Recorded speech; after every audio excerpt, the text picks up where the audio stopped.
dalawa sa pinakamasasabi nating prestigious sa 150cc category na scooters dito sa Pilipinas. Sa araw na to, ipagkukumpara natin ang ADV 160 at ang KRV Moto 180. Let's go!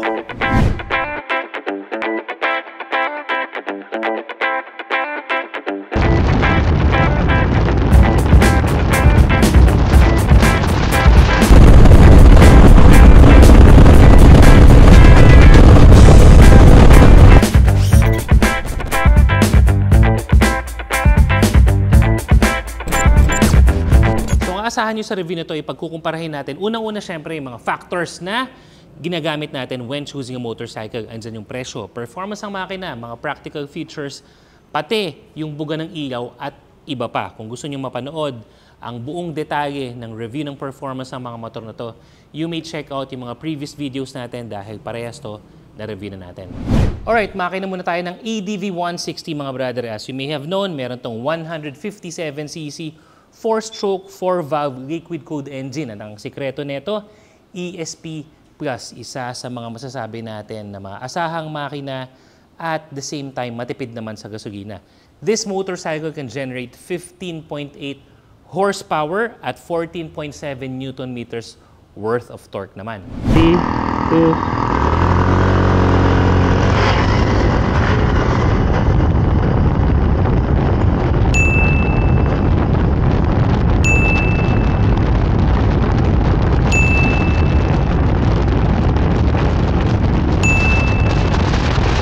So given that engine profile, masabi ko sa makina ng ADV 160, given yung power profile nito, pag nag-accelerate ka, okay yung punch niya. Hindi ito yung pinakamalutong or pinaka-responsive when you are throttling up. Kumbaga, kung nagsisilinyador ka talaga. But given its, kumbaga, itsura na mukha siyang bulky, kapag ikaw ay nasa 80 kilometers, 90 kilometers per hour na pataas, smooth pa rin yung takbo niya at saka mas makukuha mo ng mabilis yung kanyang top speed.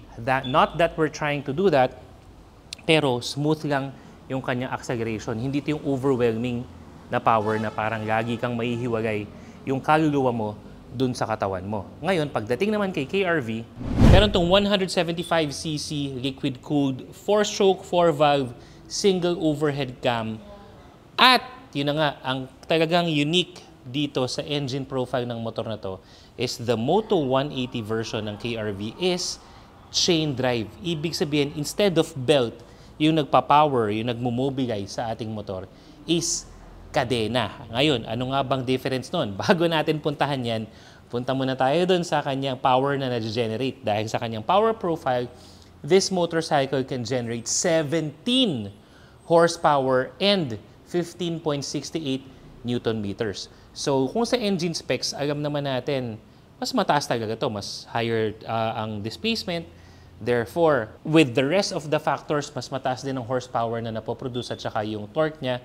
Pero, pagdating naman sa performance, ito yan. From 0 to 1.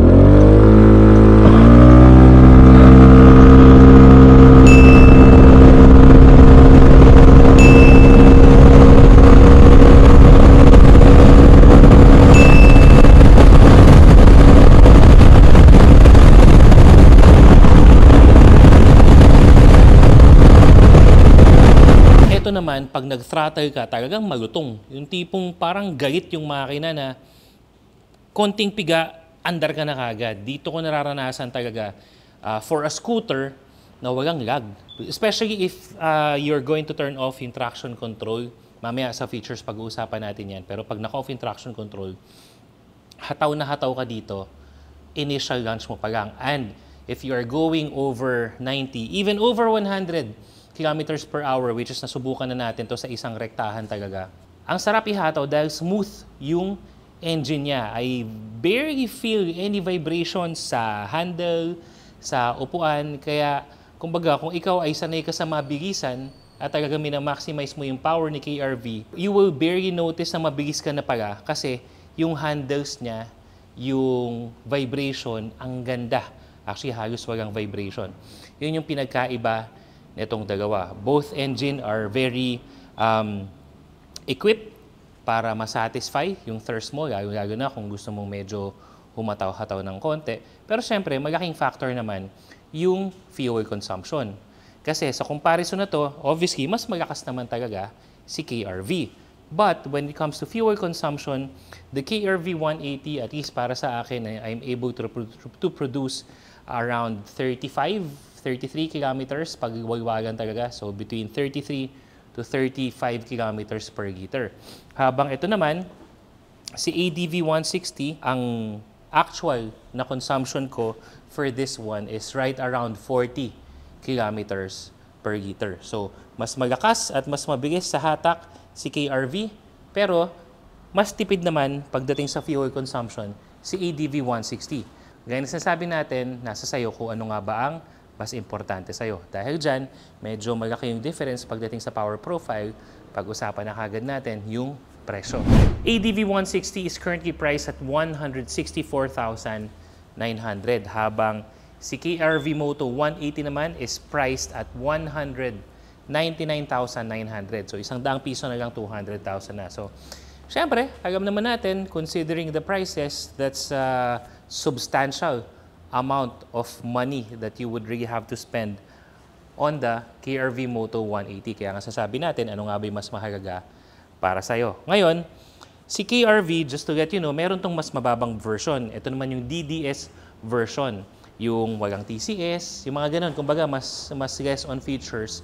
Tsaka hindi rin siya chain drive. Pero, meron naman siyang price na magagaro around 168,000 pesos. So again, yun yung presyo. Para mas makita nyo kung sulit nga ba ang mga presyo ng bawat motor na to, tingnan naman natin yung iba pa niyang functions and features. Isa rin sa mga advantages ng engine setup nitong KRV 180 is yung tinatawag nilang power transmission matrix. Ang ibig sabihin lang nun, yung pulley ng CVT na setup nito is positioned towards dito sa center frame ng motor. So anong epekto nun? Less dragging, tsaka mas smooth nga yung ride ng performance na. Hindi na natin masyadong iintindihan yung weight distribution kasi syempre pag mas mabigat dito, mas may drag. So it's kumbaga positioned towards the center of gravity ng motor na to. Okay yun. Usapang brakes naman tayo mga brother dahil good news para sa motor may ABS. Ang lamang lang ni KRV is harap at saka likod ABS channel na, whereas kay ADV 160 yung harap ang kanyang ABS channel. And both motorcycle also has the traction control system. Ang ibig sabihin lang nun, kapag nag-overspin yung rear wheel natin, or rather, pinaprevent niya yung overspin nung gulong sa likod. Let's say, hindi na pantay yung kalsada, mabuhangin, madulas, medyo magmamabagal yun. Imo-modulate ng motor yung pag-ikot ng gulong sa likod para maiwasan yung skid na nagkakos din naman ng semplang. So, good safety feature, lamang ng konti, si KRV Moto 180 pagdating dun sa, syempre, yung rear niya, ABS na rin. Usapang suspension naman tayo mga brother, si ADV 160 meron tong dual Showa branded na suspension, rear suspension na meron ring pressure canister. I would still say this type of suspension is still the best pagdating dun sa overall play and comfort that it can give you as well as performance. So suwabe lang, malambot, pero hindi naman masyadong malambot, natatagtag ka talaga or babagsak yung motor mo. So this has very good suspension according to my experience, habang si Moto or KRV Moto 180 naman, single suspension. Ayan, nakikita nyo sa baba. So ang tendency naman yan, when it comes to forma, nakikita nyo napakalinis nung likod. Walang mga tsetche-buretche na nakalagay dyan. This one is a little stiffer. So masasabi natin, mas pang-adventure riding ang suspension setup ni ADV 160, habang si KRV Moto 180 naman more on pang-bakbakan at saka cornering given the suspension performance ito. Hindi ko sinasabing sobrang tagtag, but comparing the two, mas okay to, mas stiff naman to, pero ito naman, yung gamit ng suspension, mas masarap gamitin pagdating sa mga kalsada at saka sa mga twisties. Napag-usapan na rin natin yung ride comfort. Pagdating naman kay KRV, isang napakalaking advantage din is meron tong independent swing arm. So ang tendency nun, mas maayos yung pagkakalinya ng center of gravity nito. Mas okay yung delivery ng power at saka kahit yung sa mga cornering, mas maganda yung balance. Kasi kung papansinin natin, Yung ibang motor, katulad halimbawa ng ADV, most of the weight nandito. Ito with the independent swing arm, with the power transmission matrix, so all of that contributes into having a better center of gravity pagdating sa motor mo na to. Kaya napaka-stable kahit sa mga cornering, mas aggressive na corner, mas kaya na to ni KRV. Pagdating naman sa gulong, both motorcycle have its own function. Kay KRV, Maxxis tires na yan, gaya ng sabi ko, dahil sa engine profile, suspension setup, and power transmission matrix, mas masarap siya i-corner. At the same time, kumbaga, the quality of the tires is able to match the quality of the motorcycle. So makapit yung gulong. As in, wala akong episode na nadulas ako pagdating kay KRV. Or kahit yung medyo mararamdaman mo lang na parang madudulas ka. Take note, kung napanood nyo, na i-ride natin to sa malupa, mabato, maputik, susubukan na yan. Dependable ang stock tires ni KRV Moto 180. Ito naman, si ADV 160, Federal yung brand niya. Ito naman, dual sports tires. So, mas malaki yung mga groove, mas malaki yung mga threading. Yun nga, pagdating sa mga light adventure, urban adventure na tinatawag natin, mas pasok siya kasi mas kakapit yung gulong niya pagdating sa mga bato, graba. So, again, depende kasi yan kung saan mo gagamitin tong mga motor na to. Kapag ikaw ay someone na medyo mas gusto yung nature, medyo mag-off-road ka ng konti, hindi yung hindi yung bakbakan ng off-road, light rail, kung tawagin natin, mas pasok ang overall suspension and tires ni ADV 160. Pero kung ikaw naman ay more on twisties, cornering, street riding, mas pasok naman ang suspension profile, wheel and tires profile ni KRV Moto 180. Pagdating sa mga practical functions and features, isa-isahin na natin.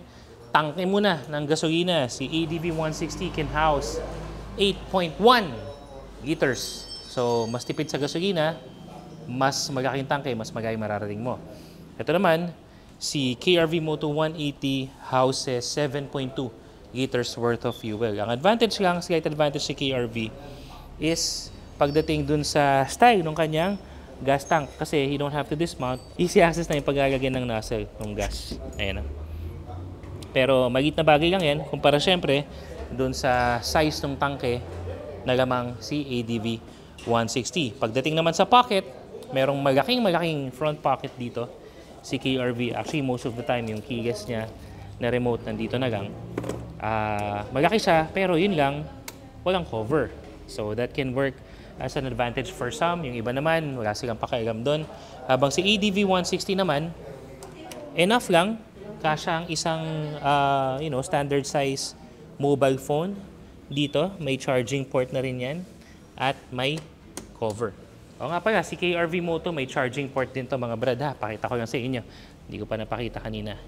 Yan. So, ang advantage naman nito, dalawa yung kanyang USB port. Utility hook. Si KRV meron to, yung retractable. Ibig sabihin, pwede nating itupi. Ayan, Harbinger hook na rin. So, ibig sabihin, may lock.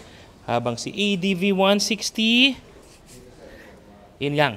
Wala nun. So, at para sa ating mga Pinoy, advantage din yung gulay board. Kumbaga, may gulay board ka na, may utility hook ka pa. Si KRV, wala nun. So, kumbaga, kailangan mo talaga ng kung marami kang bagahe, hindi ka makakapaglagay ng mga gamit dito, kailanganin mo talaga ng top box. So, pagdating sa top box, meron yan dito sa Juan Moto Avenue, bagsak presyo, at maraming mga type ng bracket dito sa para sa kahit na anong motor. Kaya punta lang kayo dito, ayan yung Facebook, ayan yung address. Let's go! Okay, under seat compartment naman tayo. Kay ADV 160, buksan natin. Yan! Napakaraming gamit naman ito ni Martin approved. Paano kung matatry ito? Pero on a separate video, na-try na natin itong mga brother na maglagay ng isang full face helmet. Hindi po siya kasya. Pahaba. So, depende na lang sa gamit na ilalagay mo kasi mas pahaba siya. Siguro, tripod, di ba? Or kung anumang mga poles na pwede pa dyan. At yan, nakita nyo, ang dami niyang gamit. May first aid kit pa. Ayan. Pahaba. Pero yun nga, open face, mga half face helmet kasya. Yung full face helmet, hindi. Hindi pa tayo kay KRV. So, kung si ADV 160 ay pahaba, ito naman palagim. Yan. At may ilaw na rin siya. Wait lang, may ilaw ba siya, no? Wala. Wala. Okay. So, ito naman, palagim. Hindi siya masyadong malapad. Pero nga, ito, kasha ang full face helmet dito. So, na-try na natin to. Definitely yung mga half face. Ganun, parang pag ganyan lang yung posisyon, mga brother. Yan. Tapos may curve yan dito. So, kahit medyo idiin mo, ito, akala kasi ng iba magagasgas, hindi. Kahit idiin mo yan, hollow to na mayroong parang rubber material para hindi magasgas yung tuktok ng helmet. Yan. Lamang to. So para sa iba pang mga features, hindi na natin iisa-isahin lahat. Again, meron tayong full review sa dalawang motor na to. Bagay mga sinabi lang natin, yung mga practical, yung mga we look forward na gamitin pag nagra-ride tayo. Kaya yan. Okay, ngayon, punta naman tayo sa riding position. Unahin na natin siguro sa ito na, si KRV Moto 180 na. So para sa mga bago pa lang sa aking page at sa channel, I am 5'10" in height. So you may use me as a reference. Kung sakaling kasing height ko kayo or medyo mas magiit ng konti, at least alam nyo yung dating. So, KRV Moto 180, mas mataas yung seat height na to. And pagdating sa ground clearance, mas mababa naman siya kumpara sa ADV 160. But if we're going to look at yung overall ergonomics ko, yung riding position, maluwag yung tapakan ko. I have an extended footrest na yan. Kasha. Ang paa ko, malaki pa. Kasi ang shoe size ko is size 10. Kasyang-kasya. Tapos may gulay board pa ako dito. Okay din, no? Yung naked handlebar, malapit sa akin. So, okay yung side mirror niya, malapad. Actually, parang mga mini side mirror to ng mga AK, exciting. Yan. Tapos visible din naman yung panel. Siguro ito na lang, for my height, kung sasagad ka ng gikuan, sasabit yung handlebar sa tuhod kung ikaw ay kasing tangkad ko o higit pa. Pero lalabas mo naman konti, kaya naman. Kumaga, you don't have to turn ng todong-todo naman sa lahat ng pagkakataon. Ngayon, pagdating naman dito kay ADV 160, sakin natin syempre. ADV 160, lower ang seat height pero mas mataas ang ground clearance kaysa kay KRV Moto 180. So same thing, ito naman, iba yung style ng side mirror niya pero malapad din, so goods yun. And then I have this windshield para somehow mag-deflect dun sa stress ng hangin. Kapag nag-ride ako, visible din yung dash panel from where I'm sitting. Actually, pagdating sa cushion or cushion ng dalawa, slightly mas feel ko yung upuan ni KRV kaysa dito. Malambot din naman, pero parang mas komportable lang ako sa shape ng KRV. Again, depende yan sa personal preference nyo. Sa feet position ko naman, I have some room to move dahil wala akong gulay board, so dito na lang siya. Meron din tong extended footrest, pero yun nga, gaya ng nabanggit na natin sa ibang mga review, medyo naka-outward yung position nung paa ko kasi hindi siya kasya. Ayun, basically, both motorcycle, komportable sakyan, komportable kahit pang long ride. Ang difference lang siguro nito, for some na mga nanonood sa atin is the seat height. Magmamatter yun, mas mababa si ADV 160 at saka mas mataas yung ground clearance naman nito. Kasi parehas sa angkasan ng motor na to, malapad din eh. So, kumbaga, good enough para dun sa mga gusto nating iangkas. And that's our motorcycle comparison para sa araw na to, mga brother. Again, this is the ADV 160 at ang Kymco KRV Moto 180. Para sa inyo, mga brother, sa presyo, sa function, sa features, ayun nga ba ang masulit sa motor na to? I-comment mo at pag-usapan natin yan. And for more motorcycle videos, alam niyo na mga kailangan i-follow. Kita-kits. Meron tong 175cc liquid-cooled ulit. Meron tong 175cc engine display. Gumagano sa mata ko. Okay. Gaya ng sinasabi natin, nasa sayo kung ano ang mas importante sa'yo. Meron tong isa pa. 1, 2, 3, go. Gaya ng sinasabi na,